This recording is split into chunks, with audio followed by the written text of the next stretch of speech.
Hey, it's Mark Goodman. And I'm Alan Light. On today's podcast, Record Store Day founder Carrie Colleton is joining us to discuss the April 20th RSD special releases. Plus, we'll talk live with our audience, the Sound Up Pod Squad, and find out who still listens to vinyl. And some updates from the Beatles universe. Oh, good. Sound Up with Mark Goodman and Alan Light, the only music podcast that matters.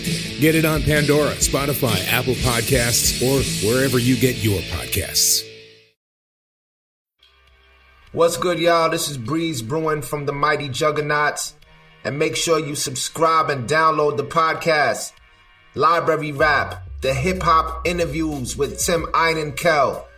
Hip-hop journalism on the highest level. Yeah, what's up? It's your boy Joel Ortiz, and I want everybody to make sure that they subscribe and download the podcast, Library Rap, the hip-hop interviews with Tim Einenkel. Yo, Tim, I hope all is well. You my guy. I know these interviews are not interviews, they're actually conversations, and I appreciate them all. Yawa. Hey, what's up, everybody? This is Ice-T. I want you to do something for me. Make sure you download and subscribe Library Rap, the hip-hop interviews with Tim Einenkel. It is fucking official. All right, stop playing. Download and subscribe. Library Rap, the hip hop interviews with Tim Einenkel. It's cold.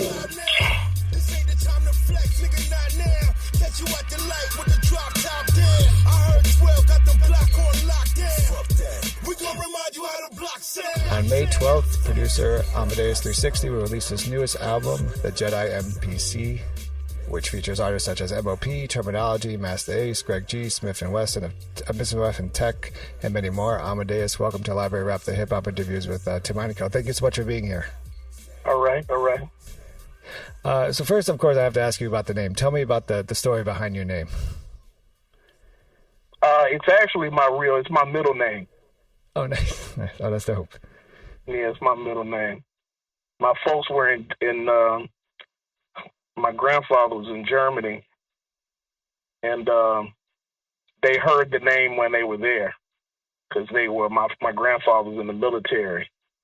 So one of my aunts named me that middle name, and as I got older, I started to, I found out who Mozart was. And then the movie Amadeus and the song came out, and everybody would say Amadeus, Amadeus, and sing it to me in class when they heard my name. Mm-hmm. Nice. And it just kind of stuck from there because, it was the association between a musical prodigy, and it's my real name, so it was a no-brainer to use it. Did you know, that when the movie was out and around that time, did you know you were going to get into music or you wanted to get into music? I did not. I did not know who he was until the movie. Mm-hmm. So, I had not my parents had never said anything, so I just knew that was how I got named. Right, gotcha. You're from Dallas, Texas, but you're currently residing in Brooklyn, New York. What was hip hop culture like for you growing up in Dallas, and kind of what was that first song, or maybe that first album, maybe that first verse that spoke to you, that said to you, "Hey, I want to do this"? Well, I'm originally from Little Rock, and then I grew up here in back and forth Dallas, and I've been here in the New York area for like ever. Nice. The majority of my life, so really, yeah. What was that question you asked?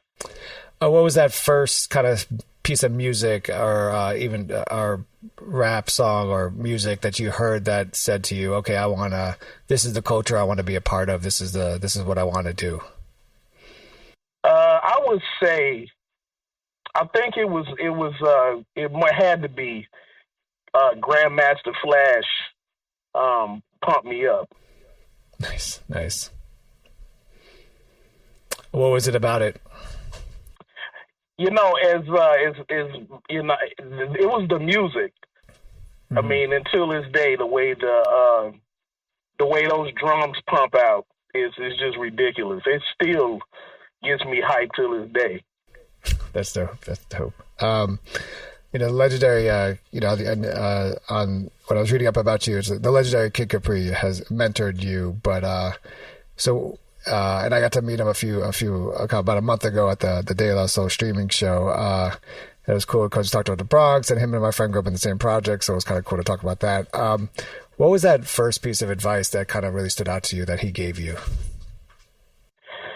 Well, he told me, I came from that whole, I'm from the, I believe in that whole hands-on multi-track, like Rakim said, 28 tracks to slide. Right. So, I'm from that, that era where you sat down and you were, I don't want to say complicated, but, creative. And, Kid told me, first he told me everything doesn't need a scratch hook. That's what he told me. And he said, he was like, sometimes less is more, nice. Which is something that I learned over time. That's dope, because listening to the MPC Jedi, it explains a lot of questions I have about the scratch for you, but also there's a couple of tracks in there that, to your point, less is more, but it's also at the same time you could tell very complicated what you're doing. Yeah, most people still hear that. Yeah, of course, yeah, because I just don't believe in, so like he's right. Sometimes less is more, but.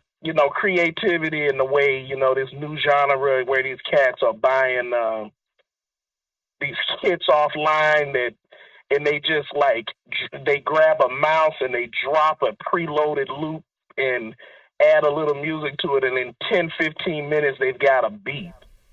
Right. And I just don't believe in that. I believe that the MPC is an instrument and you should play it like one. When did you first get your MPC and how big was that learning curve for you? It's anybody that knows the dude, I produce the same way, a large pro, Pete Rock, especially Premier. People usually compare me to Premier. It's a learning curve. I remember asking Premier one time, what he was using. I forgot where, we were somewhere. Razzcast was there, a bunch of people backstage at this show. And, we were just talking. I was talking to Preem and I asked him what he was using. And he told me he was like an older machine at the time. He wasn't just grabbing the newest thing. And he told me he didn't like having to learn a new machine. And you do tend to be better. You use what you know. And, a lot of people now, it's like I say, it's these Logic, and it's a lot of cheating going on in the game now. Have you ever been tempted to, or is it kind of just not in your makeup? I personally, I don't have a respect for it. I just don't. I believe somebody should, whatever their craft is, I think you should be creative. You should figure out what you need to. It took me a while. It's the MPC, it's a complicated, you have to understand at least basic music theory. You got to know how to, you want to make your music sound the way you want to make it. And that requires you really going in and learning, your craft and learning how to use the equipment. So let's talk about the name of the album, MPC Jedi. It says a lot, right? It's obviously, I assume you're a Star Wars fan with that. What's the significance of the title of the new album? I get I've had many articles and things written about my style of production. You just mentioned that you could tell how complex it is.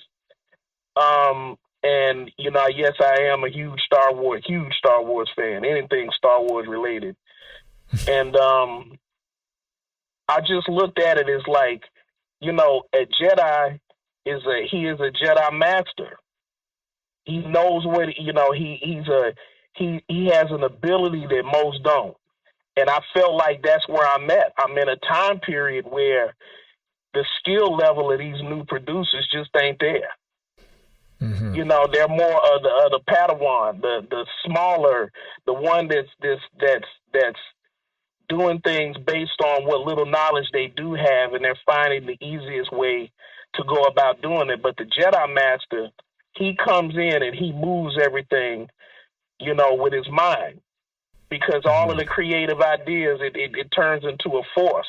And I feel like that when I hear a sample or I get it and I take something and I recreate something and people are blown away of it's a common sample and they don't even know what it is because Right. I've chosen to master it and make it my own.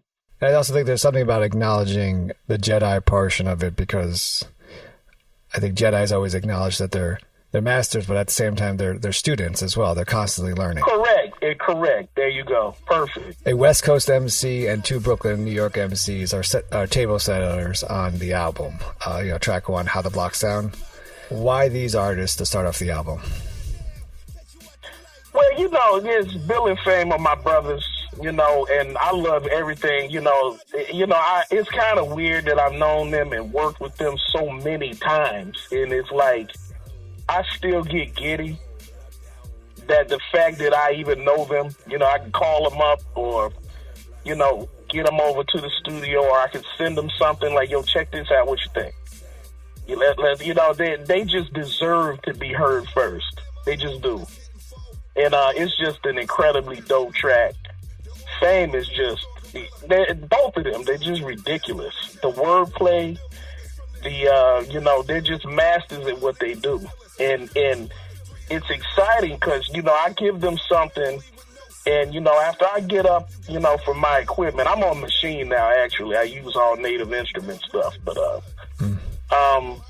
I get up and bounce out this track, clean it up, master it, and then I send it out. And what you think it is? And it's always exciting that these people that's had the world's best producers, on the planet, love what you give them. And M.O.P. just will, it just will always be my number one go-to. It's just what I'm made of. I relate to them dudes real well. They blow out everything I give them, and I never know what they're going to do or say. Right. I want to go back to talk about a little bit. You just mentioned how you get to work with these artists that, you work with a lot of vets, but you do work with new artists as well. But you work with artists that have been working with the best producers, and you're able to make them sound better or great, right? And something you said on the press release about the album is that with the concept of the project is that you get to use different artists with different styles to bring out the artists that their fans have yet to hear. So you have like a, M.O.P, you have Razkaz, you have Craig G and Masta Ace. How do you take legends like these and besides the friendship that you've gained with them, but how do you convince them to trust you as a producer, convince them to be like, hey, don't trust me what I'm doing here. It's going to sound tight. I mean, like you said, if they've had the best already, like Eminem's speech, I was listening to Eminem's speech where he rambled off all these artists, and 10 of them I've worked with. And it really hit me. And I thought about that myself. It's been far easier than I had ever expected. I really credit Kid Capri and really the advice from like Termanology, watching Static do things, Static Selected, and just sitting there and listening and watching him because he's so much younger. And these guys, it's like I don't even really I'm really not having to prove myself. It's like they already seen what I'm doing and they hear it, and if it passes the smell test, it basically they're in. Mm-hmm. We work out what we're gonna do or when or how but I've been pretty blessed. I really credit the fact that M.O.P. gave me a platform very early.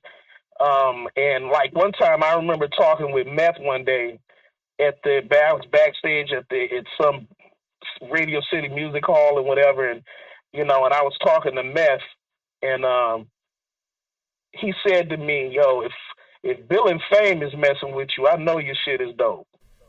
Dope, that's dope. And you trying to stand there and act like, yeah, that's right. But I'm like jumping up and down inside, like, and it's been fun.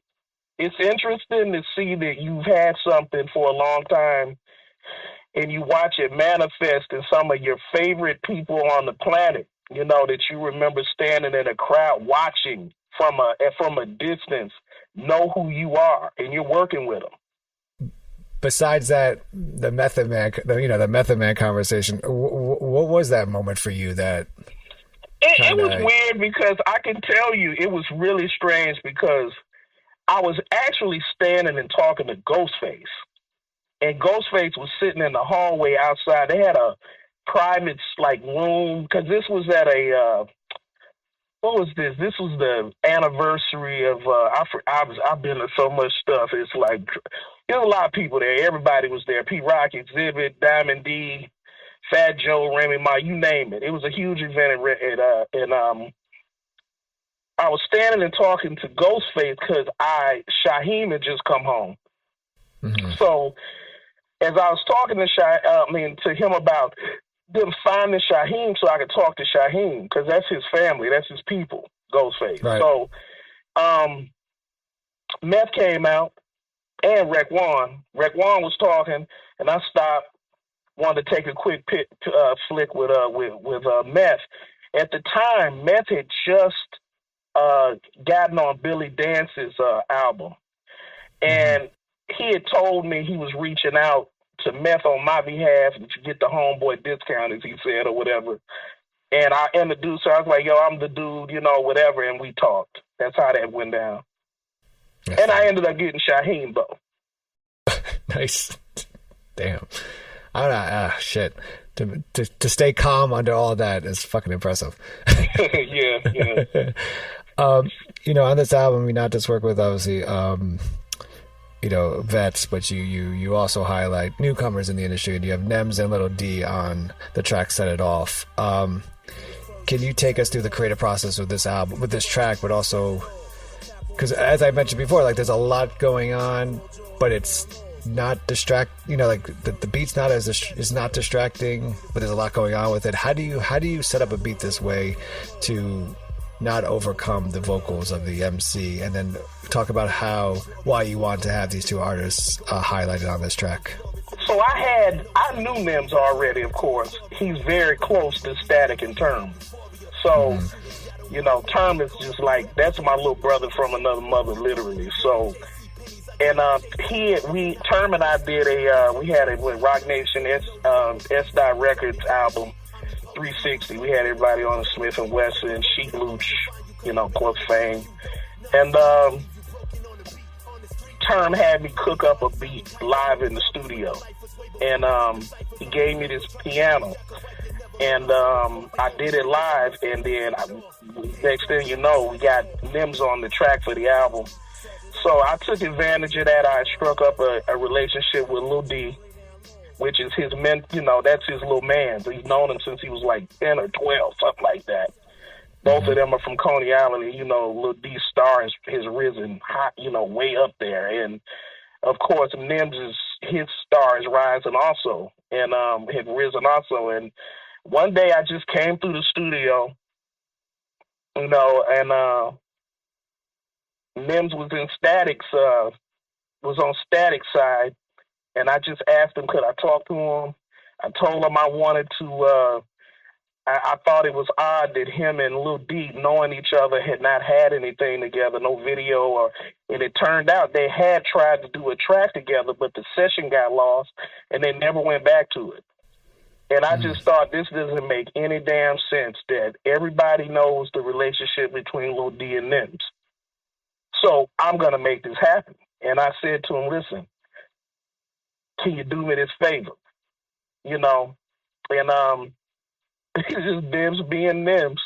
He's like, Amadeus, what's nothing from nothing? And I'm like, nothing. So you understand, I'm doing this for you and Lil D. You understand me? You and Lil D, I'm doing this for you. But the price is up. The price is up. And I'm like, I got it, bro. Thank you. Send me the fucking beat. Send him the beat. We back and forth. I told him, listen, man, if you don't like this shit, don't get on it. He was like, what you mean? I'll listen to this beat first. I ain't getting on nothing I don't like. And he was on it. That's dope. And he did what Nims does.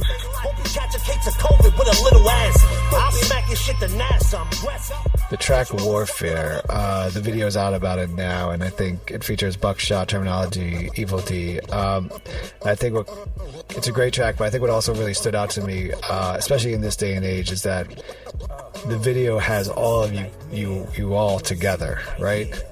And I think that's significant in the sense of the age of where, you know, you could just email the beat to someone and they email you their track back and forth.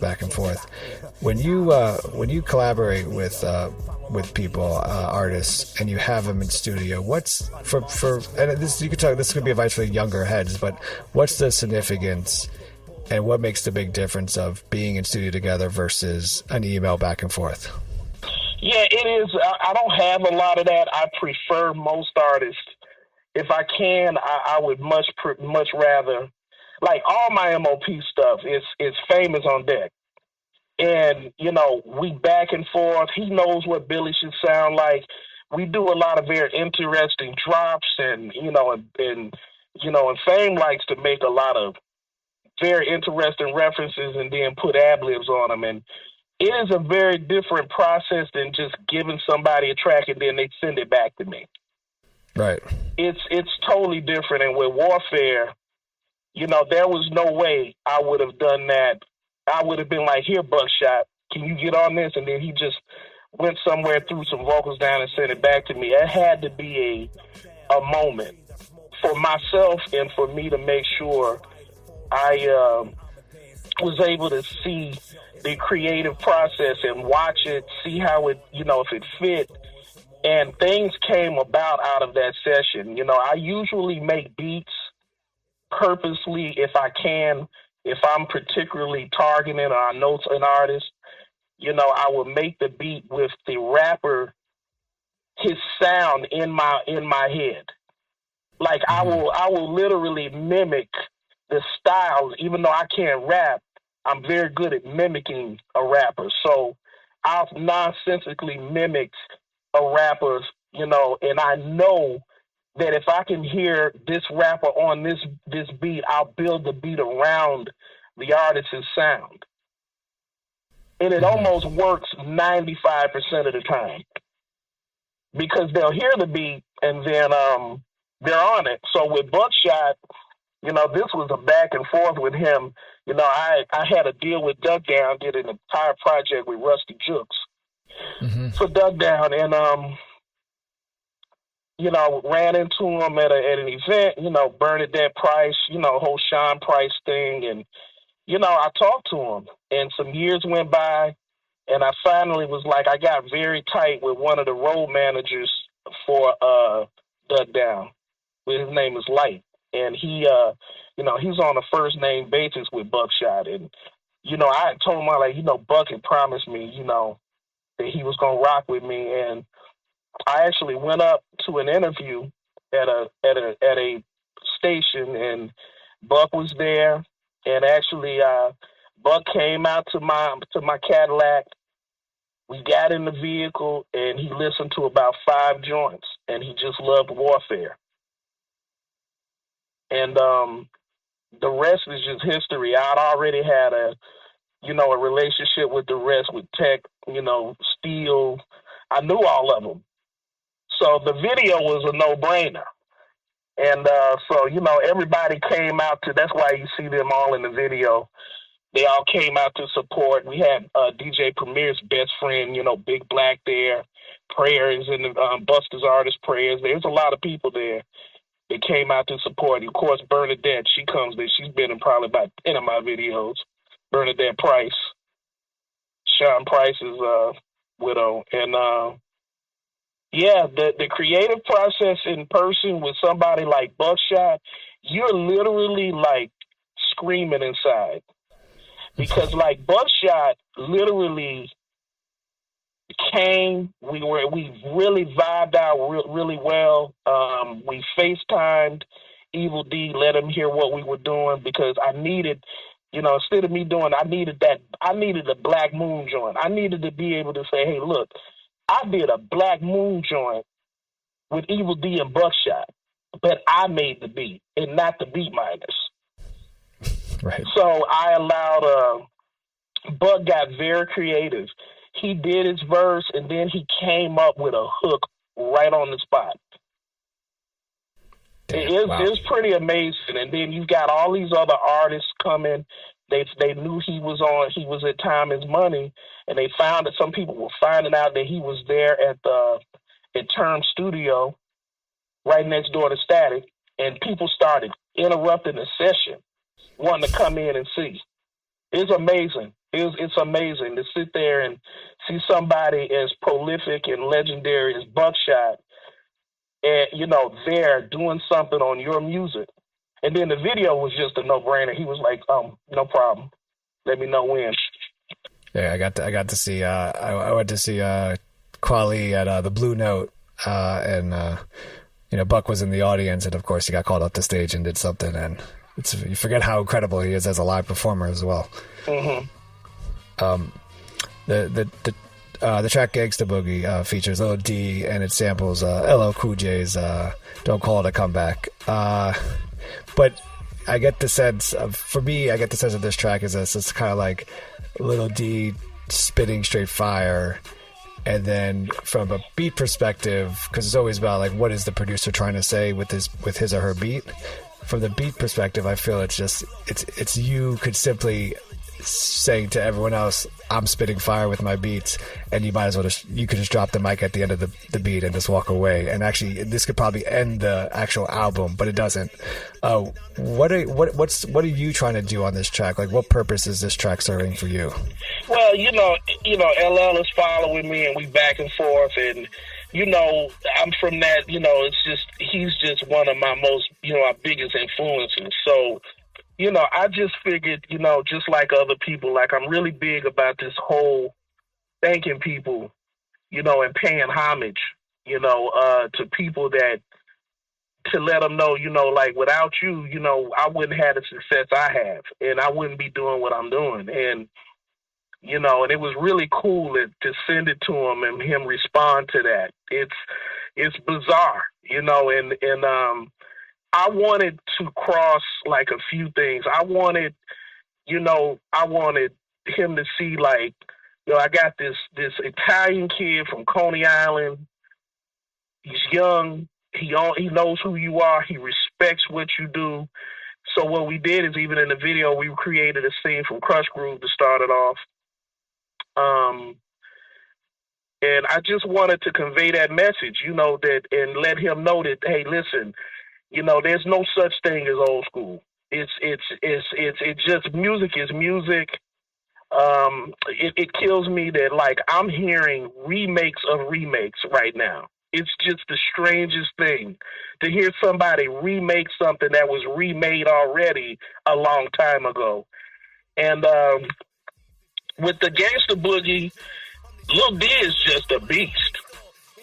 That kid is just nasty, and there's a reason he's being looked at the way he is now. So I just felt it was a no-brainer to put him on it and not just give that to anybody, and it worked. People really loved the track, they were hitting me up everywhere, wanting it, so, and that's just what came out of it. Stakes is High features Greg G and L, the Sensei, and of course it's sampling the classic De La Soul Dilla track. Greg and L, highlight their love for music, the culture, and the work they put into it on this track. How does this beat speak to your love of the music, of the culture, and the work you've put into it so far? What, the Stakes is High? Yeah. That's another one of those. I was backstage at Daylight at a huge Daylight show in Lower Manhattan, and it was huge. Security everywhere, whatever. You know, they had their family there, and I walked up to Pos, and I always take my beats with me so I could pitch. And I told them, you know, I had this one. It was a different Stages High. And I let Pos hear it, and he really liked it. And I told him, you know, one day I want to really redo this, you know. And he said, go for it, you know. And, you know, then I let True Gore hear it. I caught him in the hallway. He was coming out of the room. They had all that family back there. And I got a lot of video of that. And long story short, I can never get anybody that to rock out on it, and I thought about just trying to get Daylight and Sales on it again, but then I thought, you know, I want to do this in a different way. So I really kind of couldn't really figure out the right temperature or the right person that would make that, you know, what I wanted it to be, because I wanted to pay homage to Daylight and Jay Dilla, because that's a hard beat to follow. You know, it's a hard sample. You walk this fine line of redoing something, but making sure that people don't like, all he did was rip off, you know, the same sample and did nothing with it. Sounds like Jay Dilla. So, and I didn't want to do that. And then one day I was thinking to myself, you know who's perfect for this? L and Craig G. I couldn't imagine anybody better. They were friends with them. You know, and of course it worked. We put it together, did the video for it. You know, Pos and True Gore was like, yo, this is dope. And the next thing you know, I get this message in my DM. It's, you know, True Gore had posted in the stories on the day We Are Daylight Soul on Instagram. And it's the strangest thing, because like, you remember buying this album, you know, and wearing it out, and to manifest and see that they appreciated something that you redid based on them is amazing. It's an amazing feeling, you know. And then weirdly, he passes not long after. You know, it's sad, but I'm glad I did it. You know, it gave, you know, it was coming from a good place. You know, and I feel like these, you know, today we're not doing that with any kind of art form. You know, no matter who you are, what it is you do, we're not. The new culture is so selfish and self-absorbed. It's all about you, and you could care less who came before you. You know, this new generation, in my opinion, acts like they invented what they're doing. And instead of them looking like, we were raised to be like, hey, this is James Brown. And you wouldn't have Funky Drummer without him. There wouldn't be hip-hop without him. Or, you know, we talk about Kool Herc Preem. And so that was what my message was with Stages High, another paying homage to what came before me, to let them know, hey, this is what I was listening to, and because of you, this is what we're going to pay you back. And Craig and L thought it was a great idea. So, but yeah, that's how that came about.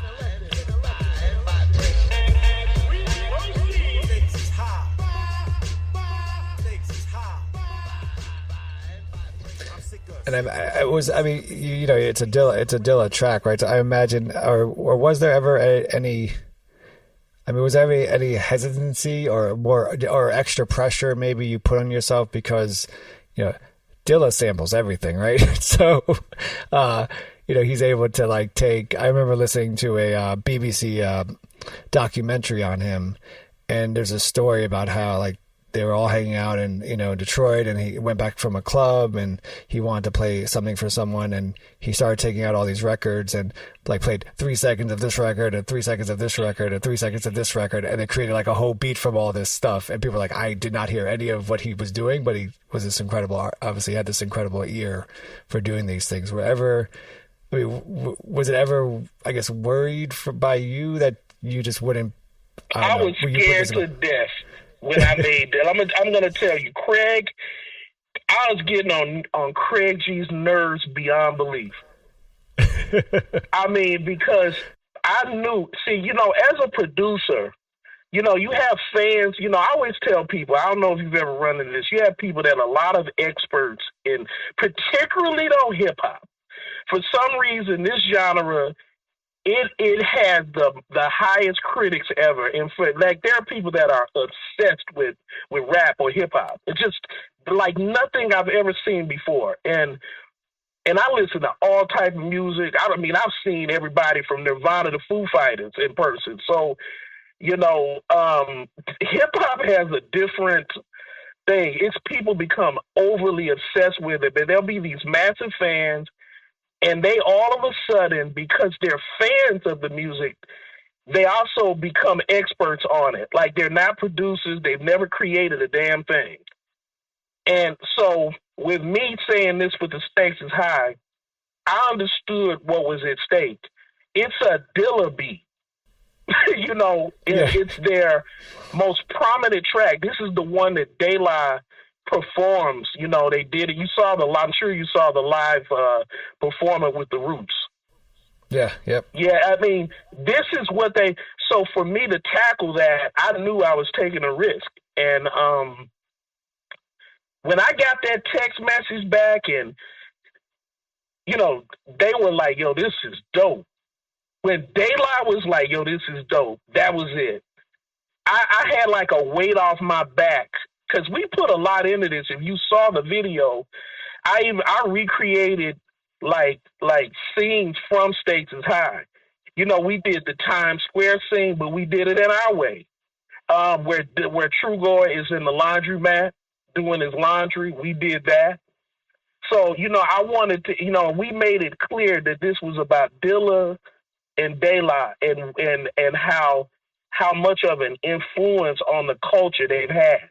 Because I remember when Stakes is High came out, it sold wood.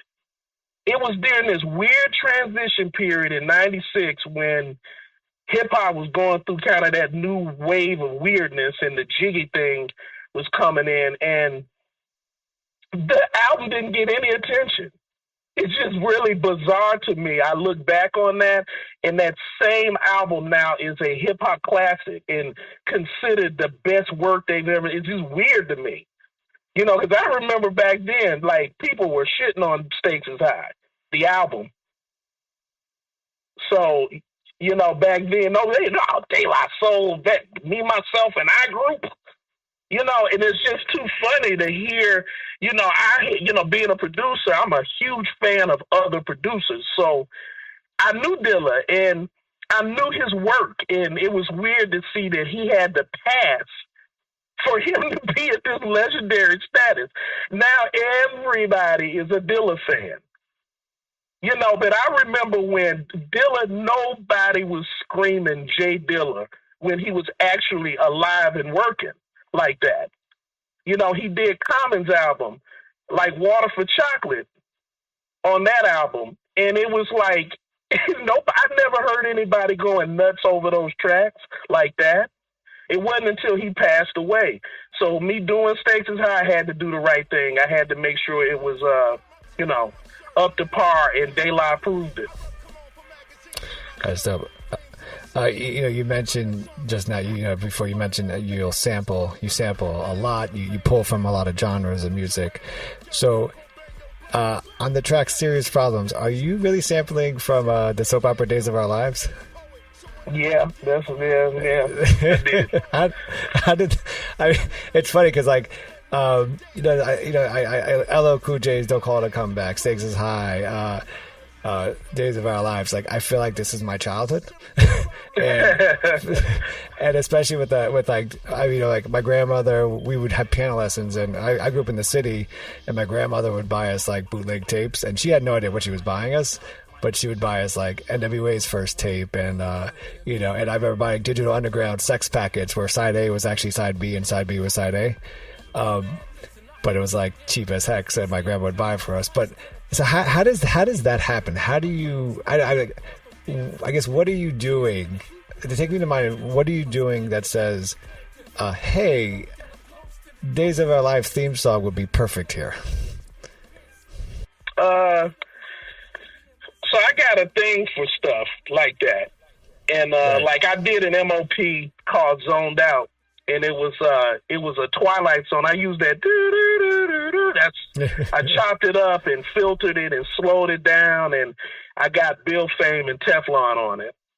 And Termanology, and it's on our album 360. Termanology Amadeus 360. And I love those because you're right. Like, there was something interesting about a time period of the 60s, the 70s, and the 80s. There was this thing about these theme songs. There was a different sound to them.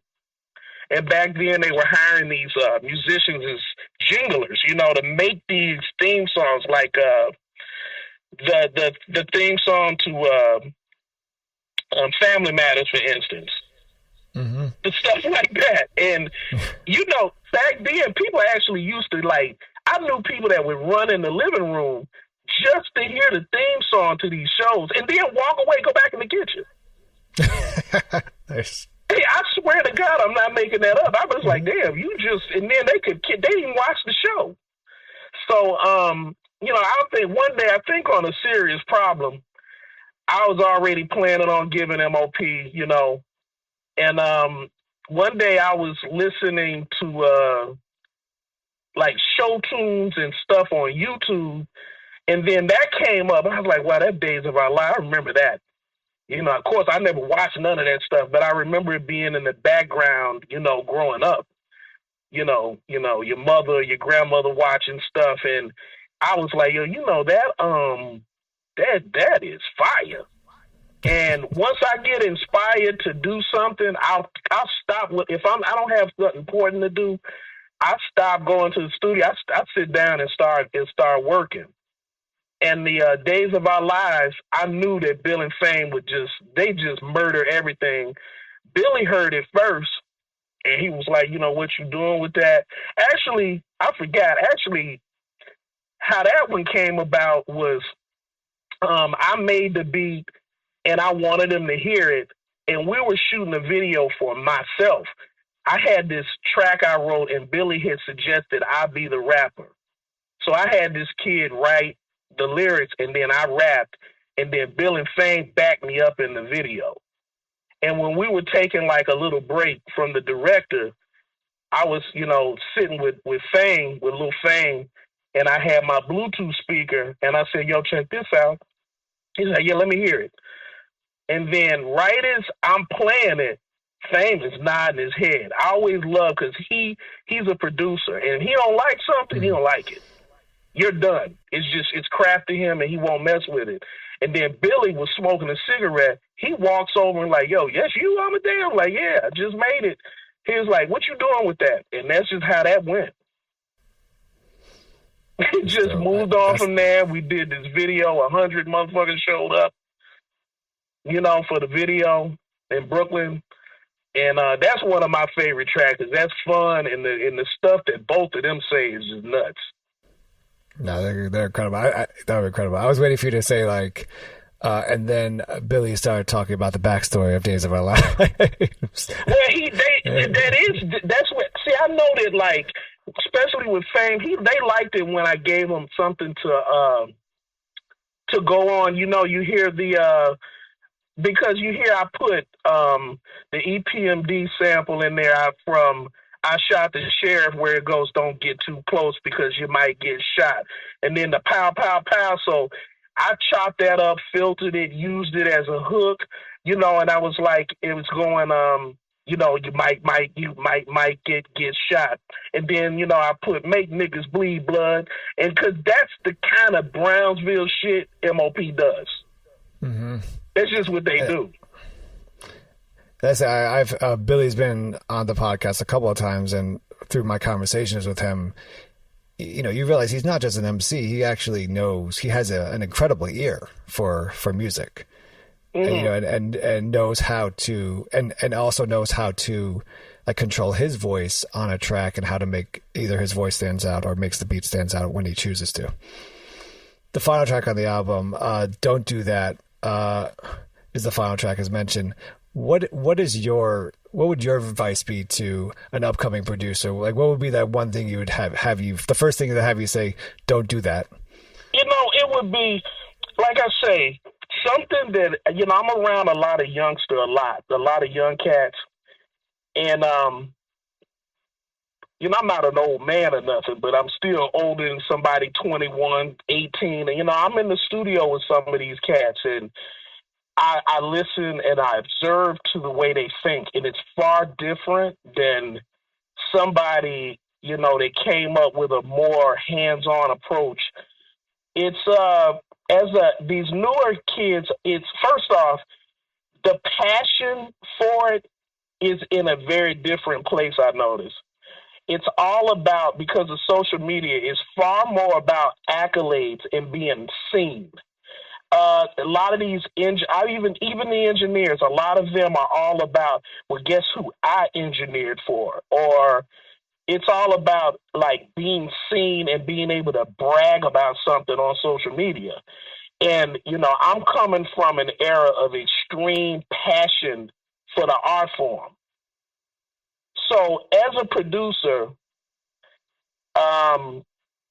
you go from begging people to listen to having, begging people to listen to a beat to having people like G-Rap on your stuff. And that only gonna come. You're only gonna make headway in life in anything that you do by having a passion for it, and because what the passion does is it breeds a special talent in you. Because you love something so much, you're willing to sacrifice your time, your money, your energy. You will put work in effortlessly because you love it so much. And only over time can you become successful with something like that by having the passion. Now, that's not everybody. We already know that, like, D4L sold how many millions of ringtones off of Laffy Taffy. So we know that there's pure garbage that just can be catchy, that they made overnight. But for the most part, if you ever think about old school hip-hop music and so-called old school, the things that came out in the mid-2000s, stuff like the Chameleonaires and all that snapback music, it's really strange to me that all that transitional music and that crap, it doesn't get replayed. But I went to Thailand just earlier this year. I'm walking around the mall in Thailand hearing Wu-Tang and Biggie being played over the intercom and in the sneaker store. So any producer, I would say, first have a passion. Don't follow what everybody else is doing. Be creative. And then also learn how to be hands-on. Learn how to be hands-on. Figure out what your strength is. And don't cut corners. Because I don't cut corners. I could, but I don't. Because it wouldn't sound the same way. It'd sound robotic like so many drill and trap beats do. Mm-hmm. Amadeus360, new album coming out, the Jedi MPC. Amadeus, thank you so much for being on Library Rap, the hip hop producer with Tim Heineken. I greatly appreciate your time. No doubt. Cool. Hey, yo, check this out. This DJ Evil D, you know what I'm saying? Representing Beat Miners, Black Moon, Rocksteady Crew. Man, boot camp. I got a lot of jobs, you know what I'm saying? But that's enough of that, you know what I'm saying? But word up, let me tell y'all something right now. What you need to do is you need to make sure you subscribe and download the podcast Library Rap, the hip-hop interviews with Tim Heineken. Word up. Yo, you need to make that happen. Word up, you know what I'm saying? Because this is hip-hop right here. It's hip-hop in podcast form, and it's very informative. Do what you gotta do. Word up. See you, D, and I'm out.